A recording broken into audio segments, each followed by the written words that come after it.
It's about learning how to powerfully choose who you are, and then have integrity and live into that choice.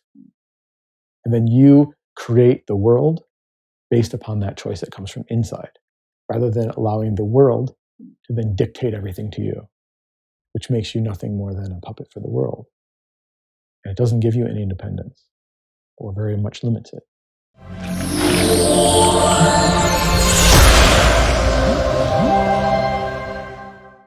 Interesting. So, what is the foundation? The foundation of alignment? Yeah, so, and this is where it gets really, it's a great question. And there's a lot of discussion in the book about this. Because for me, the foundation is being. And then the question becomes, what is being? Yeah. Right? Which is a very big topic. But when you look at your regular life, we're human beings, right? That's what we are. But we don't act that way. We act like human havings, right? I have to have a job because that allows me to get money, to do things to get money, so I can pay my bills, so I can have a nice house. And so we go through life with having. I have to have a title. I have to have a car. I have to have a house. I have to have a family. I have to have. It's endless. And we're constantly doing endless havings.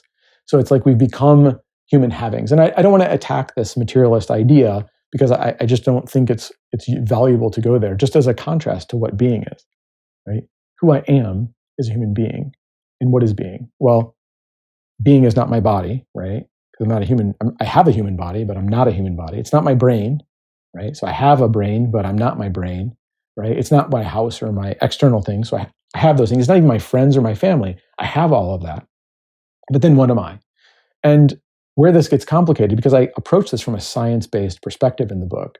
And so what I do is I leave space that's there for you to fill. Because the reality is that religions call this soul. Buddhists call this subtle consciousness.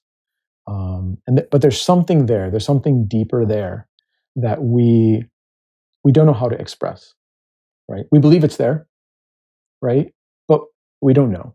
And when you talk about atheists or agnostic people, they're right. We have no evidence of what it is, but we have this experience of being somebody, right? There's a famous book that's written. What I think of what it's called. What would it be? What it would be like to be a bat, right? There's a way that we are, that it's like to be a human, and some of that we can create, right? We have this ability to create. So the way that I've come down to being, and I call being something like if you strip away all that other stuff, right? You strip away the house, you strip away the family, you strip away your friends, you strip away your body, you strip away your brain. Is there something there? And I believe the answer is yes. And I go through a very deep argumentation for consciousness in the book. And this is a very complicated topic, because nobody has a definition of consciousness. Nobody has a definition of this stuff. Nobody's been able to find it. We don't have a place we can point to it any place. But we do have a lot of evidence that suggests it's something special, that it really is there. It's something special. And we do not know how to find it. We don't know how to do it. We have an experience of it. And some atheists would say that, okay, it's something that just emerges from our brain. It's like a complicated process that emerges. It's one theory. You have panpsychism that believe that there's levels of consciousness in everything, and nobody knows the real answer. And I don't claim to know the answer, right? Because I can't. I'm not smarter than all these tons of scientists working on it.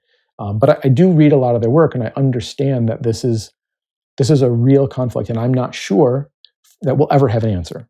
Just not sure we'll ever know. So for me, I believe it's there because I have the experience of it. And then what I call being is the whatever would color or shade or vibration or whatever that would be there if you took away all the other stuff and I was only left with my consciousness. I assume that the consciousness would exude something, and what it exudes, I consider being. So if I have no body and I have no brain and I have no house and I have no anything else, and I'm just there as a conscious being, I assume if I'm going to interact, I have to exude something, and I call this being. And this is where I give you the power to make a decision of what it's going to be, because there's nobody else who can do it. So it's only you who can control it.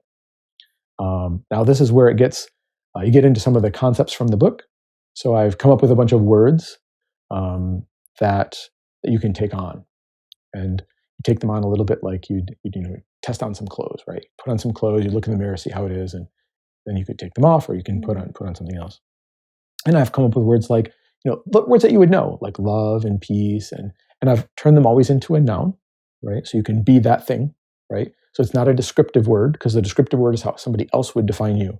So now you get to define yourself. So who I am is love, who I am is peace, who I am is at cause, who I am is generosity, right? And then I have specific definitions for that, for what that means. And those definitions are written in a very specific way. They're based upon a dictionary definition, but they're turned into a noun as you would apply them as a being. And of course, I think I have 35 of them defined in the back of the book. And in the course, we go through them and you have a chance to test them out, put them on and test them out. So there's a whole process around this. And it's a way for you to say, okay, who I am is this. And the great thing about me choosing that abstract noun as who I am is nobody has access to touch that or change it except me. So like the prisoners in the camp, if who they were is generosity, that's who they declared themselves to be, then now, or compassion, and now they're going into the hospital doing what that is, doing what there is to do. They start with who they are, and then they do what there is to do according to that, and then there's some result. I don't control the result, right? Then you have the other people who say, I have to have food in order to survive so that I can be. And those people who are taking the food are living from a have, do, be perspective. People who are giving the food are living from a be, and they're doing what there is to do, and then they have a result.